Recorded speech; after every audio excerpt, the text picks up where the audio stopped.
Literal kasi lagi ang interpretation natin sa Bible. Magbigay tayo ng 10% so that God opened the floodgates in heaven. Ibubuhos sa atin. Hindi po ganon ang ibig sabihin nun. At tandaan po natin, sabi ng Biblia sa Corinthian, iniibig ng Diyos ang nagbibigay ng masaya.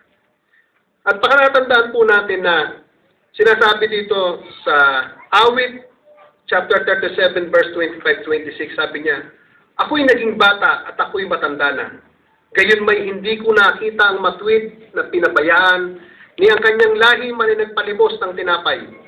Lahat ng araw ay nahahabag at nagpapahiram at ang kanyang lahi ay pinagpapala.